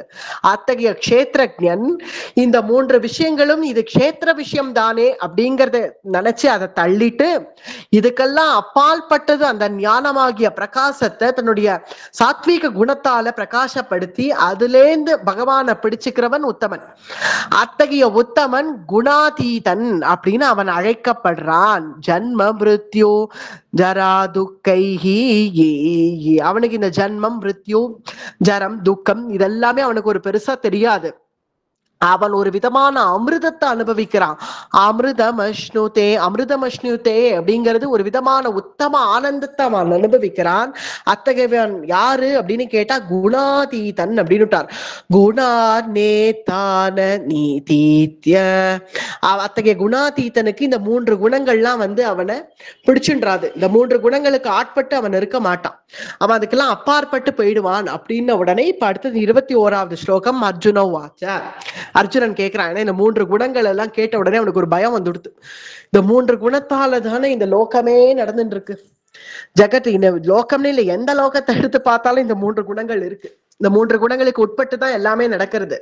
அப்படி இருக்கிறதுனால குணாதீதன்னு ஒரு வார்த்தையை சொல்லிட்டானா பகவான். இந்த குணாதீதனுடைய லட்சணம் என்னன்னு இப்ப தெரிஞ்சுக்கணும்னு அர்ஜுனனுக்கு ஒரு ஆசை வந்துடுது. அதனால இங்க அர்ஜுன வாச்ச 21வது ஸ்லோகம் கேட்கிறான். கைர்லிங்கைஹி த்ரீன் குணாநேதான் தீதோ பவதி பிரபோகோ கிமாச்சாரஹ கதம் சைதான் த்ரீன் குணாநதி வர்த்ததே. கண்ணா, குணாதீதன்னு ஏதோ ஒண்ணு சொன்னியேப்பா, அந்த குணாதீதன்னா என்ன? இந்த 3 குணங்களையும் கடந்தவன், அவனுடைய அறிகுறிகள் என்ன? இந்த 3 குணங்களை பத்தியும் அவன் யோசிக்க கூட மாட்டான்.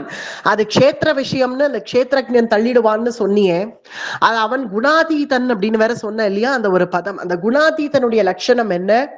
இவனை பார்த்தா இவன் குணாதீதன் எப்படி கண்டுபிடிக்கலாம்? யாரையாவது பார்த்தா இவன் சாத்விகன்னு கண்டுபிடிக்க முடியறது, இல்ல இவன் ராஜசன்னு கண்டுபிடிக்க முடியறது, தாமசன்னு கண்டுபிடிக்க முடியறது.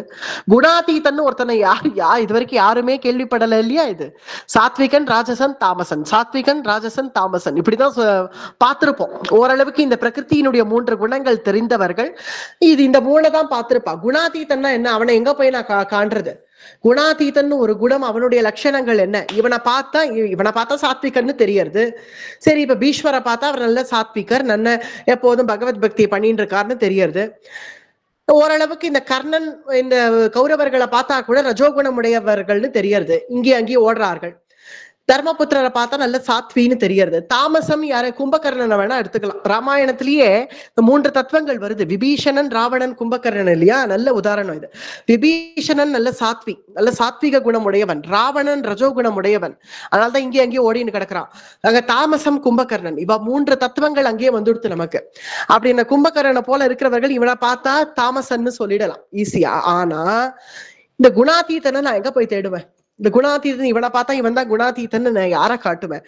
அதனால அதை நீயே காட்டுப்பா, நீதானே எனக்கு குருவா இருந்து இதெல்லாம் சொல்லி கொடுக்குற. அர்ஜுனன் கேட்கிறான், அந்த குணாதீதன் எப்படி இருப்பான்? பவதி பிரபோகோ, பிரபோ அந்த குணாதீதனுடைய லட்சணத்தை எனக்கு சொல்லு. அவன் எப்படி இருப்பான், அவனை எப்படி நான் ஐடென்டிஃபை பண்ணிப்பேன்னு எனக்கு சொல்லு. அந்த குணாதீதனாக நான் இருக்க முயற்சி பண்றேன், அதுக்காக சொல்லு அப்படின்னு அர்ஜுனனுடைய கேள்வி. அதுக்கான பதில் வருது. ஸ்ரீ பகவானு வாச்ச 22வது ஸ்லோகம். பிரகாசம் ச பிரவருத்திம் ச மோகமேவ ச பாண்டவாகா நத்வேஷ்டி சம்பிரவருத்தானி யே யே ந நிவ்ருத்தானி காங்க்ஷதி. குணாதீதன் அவனுடைய குணங்கள் தானே. அவன் எப்படி இருப்பான் அப்படின்னா பிரகாசம் ச பிரவருத்திம் ச, நல்ல பிரகாசமா இருக்கும் அவனுடைய புத்தி. அது சாத்விக குணம் தானப்பா. பிரகாசமா இருக்கும்னா சாத்விக குணம்னு சொல்லிட்டியா? அப்ப குணாதீதன்ங்கிறது என்ன அப்படின்னா அதுதான் அந்த புத்திசாலி. நீ ரொம்ப புத்திசாலிப்பா, நீ ரொம்ப புத்திசாலி அப்படின்னு சொன்னா அவன் இவன் புத்திசாலின்னு சொல்லிட்டானே அப்படின்னு ஒரு சந்தோஷமும் படமாட்டான். இவன் ஒரு முட்டாள்டா அப்படின்னு சொன்னா அதுக்காக வருத்தமும் படமாட்டான். அவன்கிட்ட அந்த ஒரு பிரவೃತ್ತಿயும் இருக்காது, ஒரு விதமான மோகமும் இருக்காது. பிரவೃತ್ತಿ ச மோகமேவ ச பாண்டவாக. அதனால அவன் புத்திசாலின்னு சொன்னதுனால அவனுக்கு எந்த லாபமும் இல்ல. இல்ல சொல்லலைன்னா இவன் புத்திசாலின்னு சொல்லலைன்னா அவனுக்கு எந்த நஷ்டமும் இல்ல. சமத்துவம் உடையவன், சமபுத்தி உடையவன், அத்தகைய குணாதீதன். குணாதீதனுடைய ஒரு லட்சணம் சமபுத்தி உடையவன். நீ ரொம்ப நல்லவன்னு சொன்னாலும் சமமா பாப்பா, நீ கெட்ட வேண்டான்னு சொன்னாலும் சமமா பாப்பா, எதையும் கேர் பண்ண மாட்டா. அத்தகையவன் குணாதீதன் அர்த்தம். நத்வேஷ்டி சம்பிரவృத்தானி ஏ நனுவிருத்தானி காங்க்ஷதி. காங்க்ஷதி அவனுக்கு எந்த விதத்திலும் ஒரு அபேட்சைங்கிறது இருக்காது. இவ நம்மளை பத்தி புகழ்ந்து பேசலையே அப்படிங்கிற வருத்தமும் இருக்காது, புகழ்ந்து பேசிட்டாளேங்கிற ஒரு சந்தோஷமும் இருக்காது. சமபுத்தியோட இருக்கிறவன் குணாதீதன்.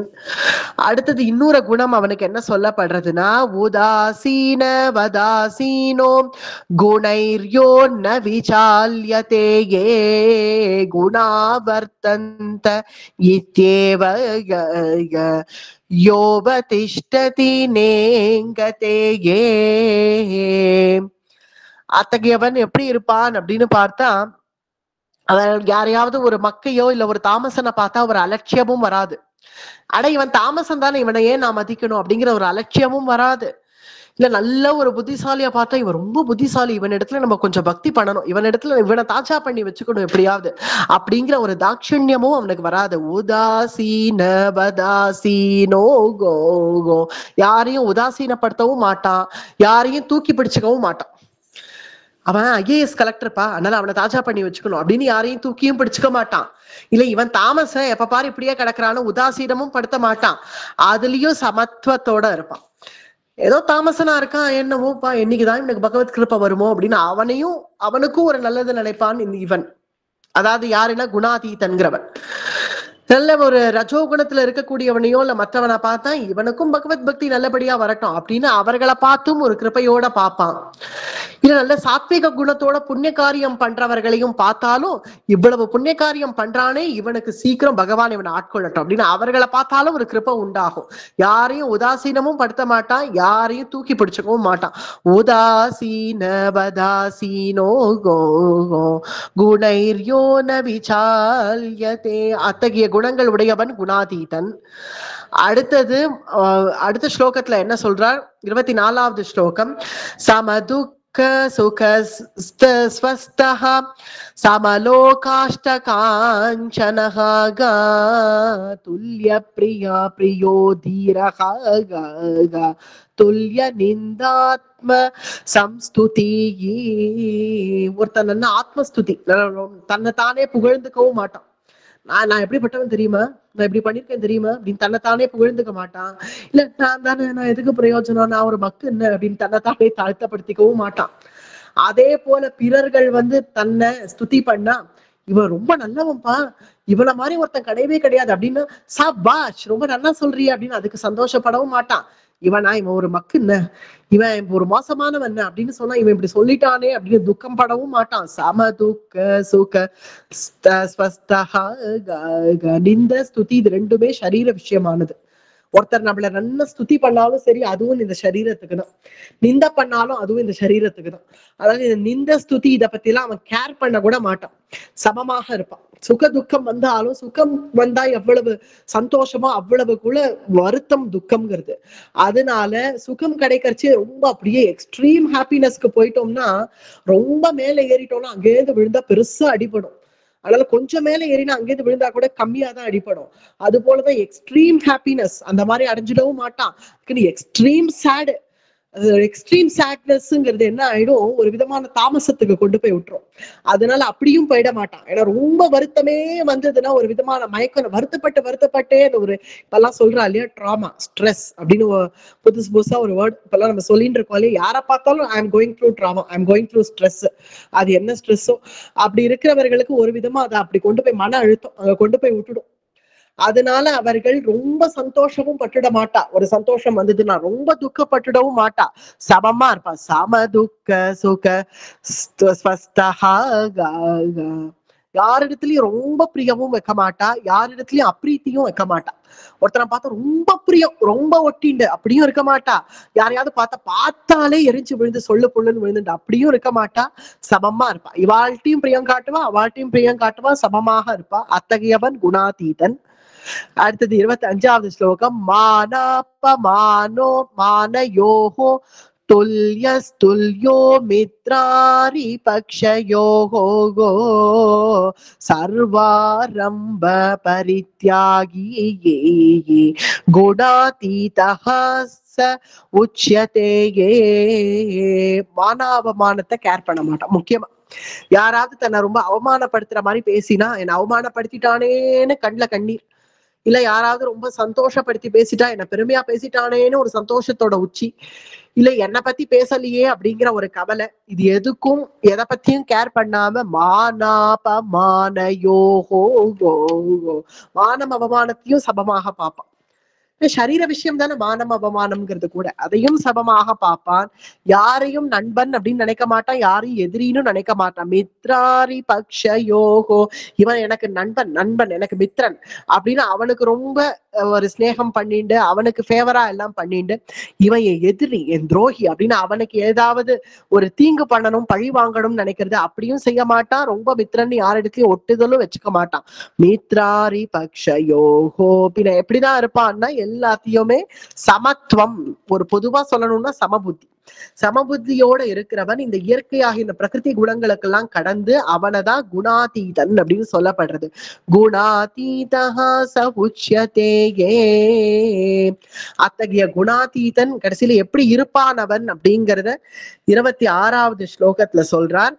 மாம் ச யோ வ்யபிசாரேண பக்தி யோகேன சேவதே யே சகுணான் சமதீத்யைதான் பிரம்ம பூயாய கல்பதே யே.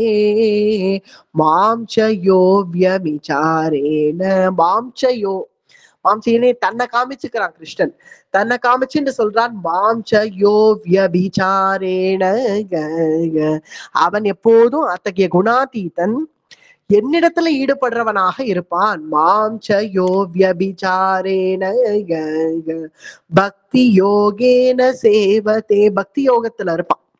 எப்போதும் எனக்கு திருவாராதனம் பண்ணிட்டு பக்தி யோகத்துல இருக்கக்கூடியவன். ஏன்னா சாத்விகன் வேற, பக்தி இங்க பக்திமான்ங்கிறது வேறங்கிறது இந்த ஸ்லோகத்துல தெரியறதா. சாத்விகன்கிறவன் புண்ணிய கர்மாக்கள் செய்யறவன், அவ்வளவுதான். 4 பேருக்கு அன்னதானம் கொடுக்கறது, வஸ்திர தானம் பண்றது, இல்ல யாராவது நல்ல காரியம் பண்றது, யாருக்காவது பண உதவி பண்றது, இதெல்லாம் சாத்விக குணம், அவ்வளவுதான். இது பகவத் பக்தின்னு ஆகாது. இதெல்லாம் கடந்து சாத்விக குணம், ராஜச குணம், தாமச குணம் இதெல்லாம் கடந்து இருக்கிறது குணாதீதன் அப்படிங்கிற குணம். அந்த குணம் எப்படி, அந்த குணவான் எப்படி இருப்பான்? பக்தி யோகேன சேவதே, பக்தி யோகேன சேவதே. அவன் புண்ணிய காரியம் தானே அவனும் பண்றான், பின்ன அவன் சாத்விகன் தானே அப்படின்னா அந்த புண்ணிய காரியத்தை கிருஷ்ணார்ப்பணம் அப்படின்னு பண்ணிடுவான் அவன். அதனாலேயே பக்தி யோகேன சேவதே மாம்ச யோ வ்யபிசாரேன, எப்போதும் என்னையே பற்றின்னு இருப்பான், என்னிடத்திலேயே பக்தி பண்ணுவான். அவன் பண்ணக்கூடிய விஷயங்கள் எல்லாம் சாத்வீகமாக இருக்கும்.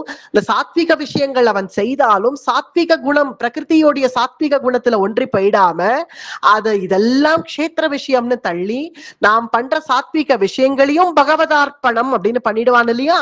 அத்தகையவன் குணாதீதன். அப்படி யாரையாவது ஒருத்தரை பார்ப்போம், அப்படி யாரையாவது ஒருத்தரை பார்த்தேன்னா குச்சேலரை போல தாம் பண்ற எல்லா விஷயத்தையும் கிருஷ்ணனுக்கு அப்படின்னு எப்படி அர்ப்பணிச்சாரோ அது போல அவன் தான் குணாதீதன் அப்படின்னு அர்த்தம். நாம் எது செய்தாலும் பகவதார்ப்பணம் அப்படின்னு பண்றவன் குணாதீதன். இதெல்லாம் தான் குணாதீதனுடைய லட்சணம் அப்படின்னு சொல்லி கடைசி ஸ்லோகம் 14வது அத்தியாயத்தினுடைய கடைசி ஸ்லோகம். பிரம்மணோ ஹி பிரதிஷ்டாஹம் அமிர்தஸ்யா வ்யயஸ்ய ச சாஸ்வதஸ்ய ச தர்மஸ்ய சுகஸ்யைகானி தகஸ்ய ச பிரம்மணோஹி. இங்க பிரம்மணோஹின்னு வருதா இல்லையா, என்ன சொல்றான்? மரணிக்கிறதோ இல்ல அழிவோ இல்ல நித்தியமானது இது எல்லாமே மரணிக்கிறது, பிறக்கிறது, அழியறது இது எல்லாமே சாஸ்வதம், ஜகத்துங்கிறது இப்படிதான் இருக்கும் அப்படிங்கிறத புரிஞ்சுண்டு இந்த ஜெகத் விஷயமான குணங்களை அந்தண்ட பக்கம் தள்ளிட்டு அவன் என்னுடைய உபாசனையினால என்ன அடையறான், அந்த குணாதீதன்கிறவன் என்ன அடையறான். இங்க பிரம்மனோபின்னு சொன்னதுக்கு, பிரம்மனோஹி அப்படின்னு சொன்னதுக்கு பலவேறு வியாக்கியானங்கள் நம்ம பாஷ்யக்காரர் பண்ணியிருக்கார். இல்ல ஒரு சந்தேகம் என்னன்னா, இப்ப பகவானுக்கு இந்த குணங்கள் கிடையாதுன்னு பூர்வ அத்தியாயங்கள்ல சொல்லியிருக்காங்க. பிரகிருத்தியினுடைய குணங்கள் தான் சத்வகுணம், ரஜோகுணம், தமோகுணம்ங்கிறது. அது ஈஸ்வரனுடைய குணம் இல்ல. அந்த குணங்களை வச்சுட்டு ஜெகத் நடக்கிறது அவ்வளவுதானே தவிர பகவானுடைய குணங்கள் இது இல்ல. அப்படி சொல்ல முடியலையே. பார்த்தா எப்படி தெரியறது? பகவான் கர்மயோகி, தானே கர்மயோகின்னு சொல்லிட்டான். அதுலயும் இல்ல கர்ப்பம் ததாமியகம்னு வேற சொல்லியிருக்கான். அந்த பிரகிருத்தியை கொண்டு இந்த ஜெகத் சிருஷ்டி நானே பண்றேன் அப்படின்னு வேற சொல்லியிருக்கான். பின்ன சத்வ குணத்தினால, பகவானுடைய சத்வ குணத்தினால சிருஷ்டியாருது, ரஜோ குணத்தினால ஜெகத் ஸ்திதியாருது, அப்புறம் தமோ குணத்தினால லயமாறுது, சம்ஹாரமாறுது. அப்ப இந்த 3 குணங்கள் ஈஸ்வரனுக்கு இருக்குன்னு ஏன் சொல்லக்கூடாது அப்படிங்கிற ஒரு சந்தேகம் இங்க வரும். அதனாலதான் பகவான் இங்க என்ன சொல்றான், அந்த குணங்களுக்கு அப்பாற்பட்டவன்னா இதெல்லாம் பிரகிருத்தியினுடைய குணங்கள். பிரம்மணோஹி பிரதிஷ்டாஹம் பிரம்மத்துக்கு இத்தகைய குணங்கள்லாம் இல்ல. இந்த பிரகிருத்தியினுடைய குணங்கள் ஏன்னா ஒரு நல்ல சுத்தமான ஸ்பட்டிக மணின்னு எதிரில கொண்டு வந்து ஒரு நீல மணியை வச்சா அந்த ஸ்பட்டிகமும் நீலம் போல தெரியும். இல்ல ஒரு சிகப்பு புஷ்பத்தை கொண்டு வந்து வச்சா அந்த ஸ்பட்டிகமும் அந்த சிகப்பு போல தெரியும். அது போலதான் இந்த பிரகிருத்தியினுடைய குணங்களை பற்றிண்டு இந்த ஜெகத் சிருஷ்டி நடக்கிறதே தவிர அதுவே என்னுடைய குணம் இல்ல. பின்ன உன்னுடைய குணம் என்னதுதான்னா அதுதான் சொல்லிண்டே போலாம். அளவில்லாத முடியாதது பகவானுடைய குணங்கள். அவன் தீன சரண்யனாய், சர்வாந்தர்யாமியாய், சர்வ வியாபகனாய், அப்ராக்கிருத திவ்ய மங்கள விக்கிரகனாய், சர்வ சரண்யனாய், சர்வ சுவாமியாய், இப்படி சொல்லிண்டே போயிட்டு இருக்கலாம். அத்தகைய குணங்கள் தான். அந்த குணங்கள் இவ்வளவுதான் அந்த பகவானுக்கு அப்படின்னு அளவிட முடியாத குணங்கள். அதனாலேயே அவனை பிரம்மணோஹி பிரதிஷ்டாகவும் அளவிட முடியாதவன், அவனுடைய குணங்களும் அளவிட முடியாதது அப்படிங்கிறதுனால இந்த பிரகிருத்தியினுடைய குணங்களை வியாபிச்சு அவன் இந்த ஜெகத் சிருஷ்டி ஸ்திதி சம்ஹாரங்களை செய்யறானே தவிர அதுவே ஈஸ்வரனுடைய குணங்கள் இல்ல. இதெல்லாம் க்ஷேத்திர விஷயமானது, பிரகிருதி விஷயமானது. ஆனால் அந்த ஈஸ்வரனுடைய குணங்கள் அது அப்ராக்கிருதமானது. அப்ராக்கிருதம் அப்படிங்கிற வார்த்தை அளவிட முடியாதது அப்படிங்கிறதுனால எல்லா குணங்களுக்கும் அப்பால்பட்டு அர்ஜுனா நான் இருக்கேன். ஆனா என்னுடைய பிரகிருதி, என்னுடைய சக்தி, என்னுடைய மாயை அதனுடைய குணங்களை கொண்டு இந்த ஜெகத் நல்லபடியா நடந்துட்டு இருக்கு. இந்த பிரகிருதிங்கிறதே என்னுடையது, என்னுடைய சக்தி. ஆனா இதுக்கெல்லாம் அப்பால் பட்டு நான் ஈஸ்வரன். எனக்கு எந்த குணத்திலையும் என்னை கொண்டு வந்து கட்டிட முடியாது. அதனால பிரம்மணோஹி பிரதிஷ்டாஹம் அமிர்தஸ்யாவ்யயஸ்ய ச, இதை தெரிஞ்சின்றவன் அமிர்தமயமான உத்தம கதியை அடைஞ்சு அந்த குணாதீதன் கடைசியா அவன் வந்து அடையிறது அந்த குணாதீதனான பரமாத்மாவை தான். ஏன்னா பரமாத்மாவும் குணாதீதன் தான். எந்த குணங்களுக்கும் அப்பாற்பட்டு அவன் இருக்கிறதுனால க்ஷேத்ரஜனானவன் கடைசியில குணாதீதன் அப்படிங்கிற யார் யார் ஆசிரியிக்கிறோமோ அவர்களை போலதான் நம்ம ஆவோம். சாத்விகால ஆசிரியிச்சா நாமளும் சாத்விகளாக ஆவோம். உடனே மறுபடியும் சாத்விகால்னா பக்திங்கிறது கிடையாது, பக்திமான்ங்கிறது கிடையாது. சாத்விக குணம் அவ்வளவுதான். சாத்விகால ஆசிரியிச்சா நாமளும் அவர்களை போல ஆவோம். இல்ல சாத்விக தெய்வங்கள், தெய்வ உபாசனையிலேயே சாத்விக தெய்வங்கள்னு சிலது இருக்கு. அவர்களை உபாசிக்கிறவர்கள் அவர்களை போல இருப்பார். ராஜசால ஆசிரியிச்சா நம்மளும் ராஜசால ஆவோம். இல்ல ராஜச தெய்வங்களை ஆசிரியிச்சா நம்ம தெய்வ உபாசனையினால அப்படி ஆவோம். அதே போல தாமசால ஆசிரியிச்சா நாமும் தாமசமாக ஆவோம். ஆனா குணாதீதனான பகவானை ஆசிரியிச்சாதான் நாமும் குணாதீதனாக ஆவோங்கிறதுனாலயே அவனை ஆசிரியிச்சு அந்த குணாதீதனான பரமாத்மாவை ஆசிரியிச்சு ஜீவாத்மாவும் குணாதீதன்கிற குணத்தை பற்றிண்டு அந்த குணாதீதன்கிறது ஒரு சூத்திரம் போல, ஒரு கயறு போல, அந்த குணாதீதன்கிற அந்த குணத்தை கையில பற்றிருந்து அந்த பரமாத்மாவை அடையறதுக்கான ஒரு வியாஜம் தான் இந்த குணாதீத லட்சணங்கள் இங்க சொல்லப்பட்டது. நம்ம சாப்பிடுற அன்னத்துல கூட இந்த சத்வம் ரஜஸ் தமசுங்கிறது இருக்கிறதுனால அந்த அன்னத்தையே பிரகிருத்தியில 3 குணங்கள் அதுவே அன்னமாக வியாபித்து அந்த அன்னத்தையே சாப்பிட்டு அதுவாகவே நம்ம ஆறுறதுனால நம்ம சாப்பிட்றதுல இருந்து ஆரம்பிச்சு எல்லாத்துலயும் இந்த 3 குணங்கள் பொருந்தி இருக்கிறதுனால அதுல எது நல்ல பக்தி யோகத்துல போக வேண்டியவர்களுக்கு சத்வகுணம் வேணுங்கிறதுனால சாத்விகாலோடையே பழகிண்டு இந்த சத்வ ஆகாரங்களையே சாப்பிட்டு குணாதீதனான பகவானை கைப்பற்றினோம் ஆகில் நாம் அத்தகைய பகவானையே போய் அடையவோம் அப்படிங்கிறது இந்த பிரகிருதியினுடைய 3 குணங்களை வச்சுட்டே ஈஸ்வரனை எப்படி அடையிறது அப்படிங்கிறத ரொம்ப அழகா இந்த அத்தியாயத்துல சொல்லி பகவான் பூர்த்தி பண்ணியிருக்கார். இதோட 14வது அத்தியாயம் பூர்த்தி ஆறுது. நாளை தினம் 15வது அத்தியாயத்தை தொடங்குவோம். அடியே.